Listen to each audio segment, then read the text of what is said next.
Hello everyone, welcome to students unique academy. आज लेकर आए हैं आप लोगों के लिए मोस्ट इम्पॉर्टेंट क्वेश्चंस हमारे पेट के एग्जाम्स के लिए, जो आपके एग्जाम में एकदम रामबाण साबित होंगे। ये हमारी स्टैटिक जी के महत्वपूर्ण प्रश्न है, तो इन्हें आप ध्यान से देखना। हमारा पहला क्वेश्चन कह रहा है कि ओजोन दिवस कब मनाया जाता है। तो इस तरह के एग्जाम में क्वेश्चन पूछ लेता है। तो बताइए, जो ओजोन दिवस है वो कब मनाया जाता है। ऑप्शन ए है 11 अक्टूबर को, ऑप्शन बी है 19 मार्च को, ऑप्शन सी है 16 सितंबर को, ऑप्शन डी है 16 दिसंबर को। हमारा सही आंसर हो जाएगा ऑप्शन सी 16 सितंबर को। हम 16 सितंबर को मनाते हैं ओजोन दिवस। और जो ओजोन होती है वह वायुमंडल की दूसरी परत समताप मंडल में पाई जाती है। हमारे वायुमंडल में टोटल 5 परतें होती हैं। नंबर 1 होती है क्षोभ मंडल, नंबर 2 समताप मंडल, नंबर 3 मध्य मंडल, नंबर 4 आयान मंडल जिसे हम ताप मंडल भी कहते हैं, और नंबर 5 होती है बाहरी मंडल। इसमें जो दूसरे नंबर की परत होती है समताप मंडल, उसमें पाई जाती है ओजोन परत। ठीक है। और जो ओजोन दिवस है वो 16 सितंबर को मानते हैं और इससे मॉन्ट्रियल प्रोटोकॉल संबंधित है। और 11 अक्टूबर को हम सेलिब्रेट करते हैं अंतर्राष्ट्रीय बालिका दिवस, और वही राष्ट्रीय बालिका दिवस मनाते हैं 24 जनवरी को। आगे बढ़ते हैं। आगे हमारा दूसरा क्वेश्चन कह रहा है कि महात्मा गांधी जी ने भारत छोड़ो आंदोलन कब शुरू किया था। ऑप्शन ए है 1940, ऑप्शन बी है 1942, ऑप्शन सी है 1945 और ऑप्शन डी है 1946। तो हमारा सही आंसर हो जाएगा ऑप्शन बी लॉक किया जाए 1942। 8 अगस्त 1942 को महात्मा गांधी जी ने भारत छोड़ो आंदोलन स्टार्ट किया था, जिसमें इन्होंने डू और डाई, करो या मरो का नारा दिया था। ठीक है। और महात्मा गांधी की बात आई है तो 9 जनवरी 1915 को ये दक्षिण अफ्रीका से भारत वापस लौट कर आए थे, इसलिए हम हर साल 9 जनवरी को प्रवासी भारतीय दिवस मनाते हैं। यहाँ आने के बाद उन्होंने 1917 के चंपारण आंदोलन, 1918 के खेड़ा और अहमदाबाद आंदोलन में आंदोलन किया, 1920 के असहयोग आंदोलन किया, और 5 फरवरी 1922 में चोरा चोरी कांड के बाद असहयोग आंदोलन को 12 फरवरी को वापस ले लिया। फिर इन्होंने 1924 के बेलगाम अधिवेशन में भाग लिया, 1931 का सविनय अवज्ञा आंदोलन किया, 1942 का भारत छोड़ो आंदोलन किया, और 30 जनवरी 1948 को नाथूराम गोडसे ने इनकी गोली मारकर हत्या कर दी। ये भी याद रखना। ठीक है। आगे बढ़ते हैं। आगे हमारा तीसरा क्वेश्चन कह रहा है कि मोहिनी अट्टम नृत्य रूप निम्नलिखित में से किस राज्य से संबंधित है और मोस्ट इंपॉर्टेंट है। तो ऑप्शन ए है उड़ीसा, ऑप्शन बी है केरल, ऑप्शन सी है तमिलनाडु, ऑप्शन डी उत्तर प्रदेश। सही आंसर हो जाएगा हमारा ऑप्शन बी केरल। हमारे भारत के 8 शास्त्रीय नृत्य हैं, उसमें से जो कथकली और मोहिनी अट्टम है वो केरल में किया जाता है। केरल की कैपिटल है तिरुवनंतपुरम, यहाँ के चीफ मिनिस्टर है पिनराई विजयन और गवर्नर है आरिफ मोहम्मद खान। उत्तर प्रदेश की बात करें तो उत्तर प्रदेश की कैपिटल है लखनऊ, जिसे नवाबों का शहर कहते हैं। यहाँ के chief minister Yogi Adityanath, governor है आनंदीबेन पटेल। यहाँ टोटल 75 जिले हैं। और उत्तर प्रदेश में कथक नृत्य किया जाता है शास्त्रीय। तमिलनाडु की कैपिटल है चेन्नई और यहाँ भरतनाट्यम नृत्य किया जाता है। और उड़ीसा की कैपिटल है भुवनेश्वर, यहाँ ओडिसी नृत्य किया जाता है। उड़ीसा से एक मोस्ट इंपॉर्टेंट करंट अफेयर्स बनती है कि जो रघुवर दास है उन्हें नया गवर्नर बनाया गया है। पहले गणेशी लाल थे, अब गणेशी लाल की जगह पर रघुवर दास बने हैं। चौथा क्वेश्चन कह रहा है कि सौर मंडल में कुल कितने ग्रह हैं। ऑप्शन ए है 6, ऑप्शन बी है 8, ऑप्शन सी है 9, ऑप्शन डी है 10। हमारा सही आंसर हो जाएगा ऑप्शन बी 8। हमारे सौर मंडल में टोटल 8 ग्रह हैं। कौन कौन से? बुध, शुक्र, पृथ्वी, मंगल, बृहस्पति, शनि, अरुण, वरुण। इसमें जो बुध शुक्र होते हैं इनका कोई उपग्रह नहीं होता।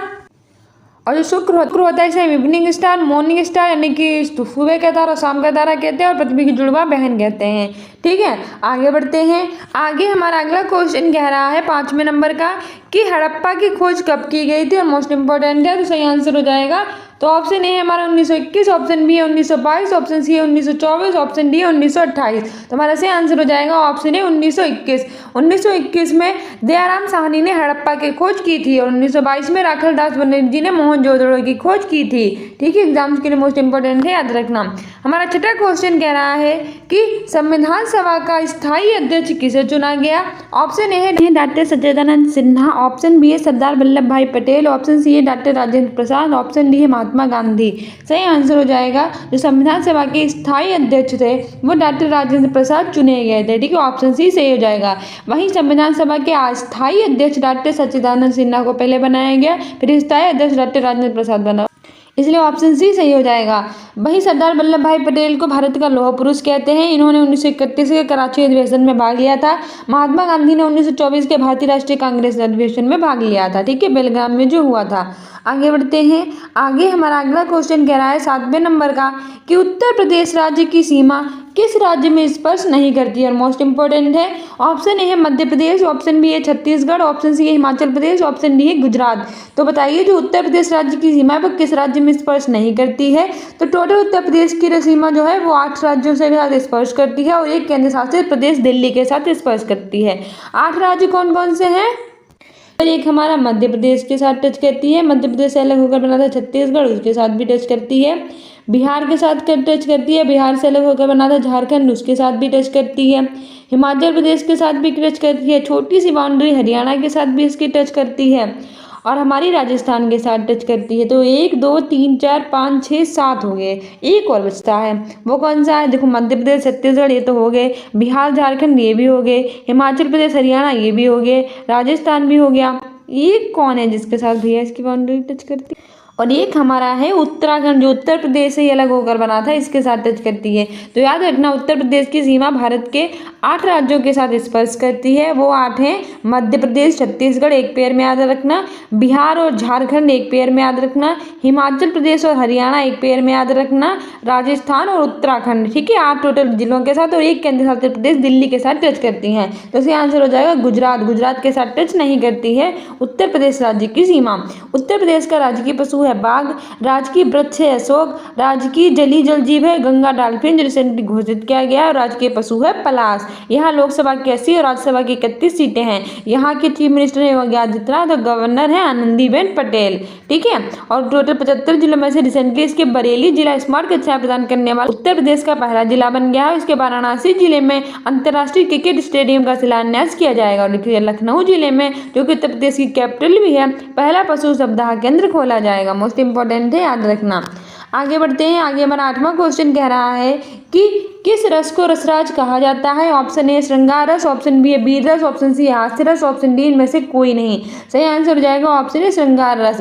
जो रसों का राजा है श्रृंगार रस को कहा जाता है, और इसका विस्थाई भाव जो होता है वो रति होता है। इसके 2 भेद होते हैं, व्योम श्रृंगार रस, सेव श्रृंगार रस। वीर रस का जो स्थायी भाव होता है वो होता है हमारा उत्साह, हास्य रस का होता है हास। ठीक है, आगे बढ़ते हैं। आगे हमारा 9वां क्वेश्चन कह रहा है कि 6ठी शताब्दी में वर्तमान उत्तर प्रदेश में कितने महाजनपद थे। ऑप्शन ए है 8, ऑप्शन बी है 11, ऑप्शन सी है 16, ऑप्शन डी है 20।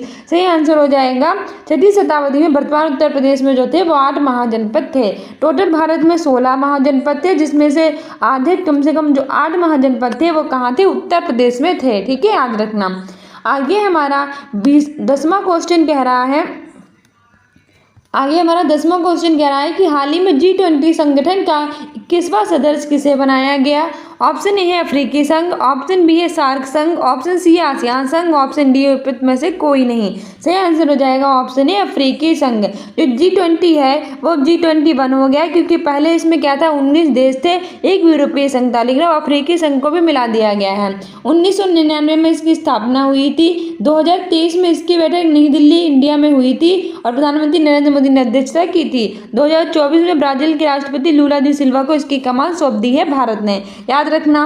वहीं सार्क की बात करें तो इसके 8 सदस्य देश हैं। कौन कौन से हैं एग्जाम में पूछ, मालदीव, श्रीलंका, भारत, पाकिस्तान, अफगानिस्तान, नेपाल, भूटान, बांग्लादेश। ठीक है, आसियान में हमारे 10 सदस्य देश है। कौन कौन से? Myanmar, Thailand, Laos, Cambodia, Vietnam, Brunei, Philippines, Singapore, Malaysia, Indonesia. ठीक है, एग्जाम्स के लिए मोस्ट इंपॉर्टेंट है, याद रखना। आगे हमारा 11वां क्वेश्चन कह रहा है कि भारत ने अपना प्रथम परमाणु परीक्षण कहाँ किया था। Option A Pokhran, option B है हरिकोटा, ऑप्शन सी है जम्मू कश्मीर, ऑप्शन डी में से कोई नहीं। तो हमारा सही आंसर हो जाएगा भारत है, उसने अपना पहला परमाणु परीक्षण जो है वो पोखरण में किया था। ठीक है, जम्मू कश्मीर जो है इसकी कैपिटल है श्रीनगर, और ये पहले भारत का एक राज्य था। इसमें धारा 370 लगी थी, लेकिन 31 अक्टूबर 2019 को धारा 370 से आकर इसे भारत के केंद्र शासित प्रदेश बना दिया गया। इसकी कैपिटल श्रीनगर है। उपराज्यपाल मनोज सिन्हा है। कश्मीरी केसर बसोहली पेंटिंग को जीआई टैग प्रदान किया गया है। आगे बढ़ते हैं। आगे हमारा 12वां क्वेश्चन कह रहा है कि Chamera hydro electronic power plant कहाँ स्थित है। Option A Himachal Pradesh, option B है आंध्र प्रदेश, ऑप्शन सी है जम्मू कश्मीर, ऑप्शन डी है उत्तर प्रदेश। सही आंसर हो जाएगा ऑप्शन ए हिमाचल प्रदेश। जो Chamera hydro electronic power plant है वो हिमाचल प्रदेश में स्थित है। हिमाचल प्रदेश की कैपिटल है शिमला और धर्मशाला, और किला दर्रा यहाँ स्थित है। आंध्र प्रदेश की कैपिटल है विशाखापट्टनम और रिसेंटली इसके अमरावती रेलवे स्टेशन को पिंक रेलवे स्टेशन का दर्जा दिया गया है। भाषा के आधार पर बनने वाला आंध्र प्रदेश भारत का पहला राज्य था जो 1953 में बना था और 2 जून 2014 को तेलंगाना इससे अलग होकर बना। जम्मू कश्मीर की कैपिटल है श्रीनगर। यहाँ के उपराज्यपाल है मनोज सिन्हा। बसोली पेंटन और कश्मीरी केसर को इसे जीआई टैग प्रदान किया गया है। 31 अक्टूबर 2019 को भारत का एक केंद्र शासित प्रदेश बना था। पहले धारा 370 लगी थी। भारत का एक राज्य था, याद रखना। उत्तर प्रदेश की कैपिटल है लखनऊ। यहाँ के chief minister Yogi Adityanath. Governor है आनंदीबेन पटेल। लखनऊ को नवाबों का शहर कहते हैं और पहला पशु सुविधा केंद्र ही खोला गया है। टोटल यहाँ 75 जिले हैं। बरेली जिले को स्मार्ट कक्षाएं प्रदान करने वाला पहला जिला चुना गया है। लोकसभा की यहाँ 80 सीटें हैं, राज्यसभा की 31 सीटें हैं और यहाँ विधानसभा के साथ साथ विधान परिषद भी स्थित है। और मैंने आपको कई बार याद कराया है कि भारत के सिर्फ 6 राज्य ऐसे हैं जहाँ विधानसभा के साथ साथ विधान परिषद है। और कौन कौन से, जल्दी से रिवाइज करो मेरे साथ। उत्तर प्रदेश और बिहार, आंध्र प्रदेश, तेलंगाना और महाराष्ट्र और कर्नाटक। ठीक है, पेयर में याद रखना। उत्तर प्रदेश, बिहार, यूपी बिहार वाले तो साथ साथ है। उत्तर प्रदेश और बिहार, महाराष्ट्र और कर्नाटक यानी महान नाटक तो महाराष्ट्र और कर्नाटक और तेलंगाना और आंध्र प्रदेश। आंध्र प्रदेश से अलग होकर बना था तेलंगाना, तो तेलंगाना और आंध्र प्रदेश इन 6 राज्यों में है विधानसभा के साथ साथ विधान परिषद। ठीक है, हमारा 13वां क्वेश्चन कह रहा है कि द्वारिकाधीश मंदिर किस नदी के किनारे स्थित है? तो ऑप्शन ए है गोमती नदी, ऑप्शन बी है यमुना नदी, ऑप्शन सी है गंगा नदी, ऑप्शन डी में से कोई नहीं। सही आंसर हो जाएगा गोमती नदी। जो द्वारिकाधीश मंदिर है वो गोमती नदी के किनारे स्थित है। ठीक है, तो सही आंसर हमारा हो जाएगा। आगे बढ़ते हैं। आगे हमारा 14वां क्वेश्चन कह रहा है कि सिख धर्म के संस्थापक गुरु नानक देव जी का जन्म कहाँ हुआ था? ऑप्शन ए है तलवंडी, ऑप्शन बी है नई दिल्ली, ऑप्शन सी है अमृतसर और ऑप्शन डी हमारा है लखनऊ। तो बताइए कहाँ हुआ था सिख धर्म के संस्थापक गुरु नानक देव का जन्म? तो सबसे पहले याद रखना कि जो गुरु नानक देव जी थे वो सिख धर्म के संस्थापक थे और पहले इनके गुरु थे।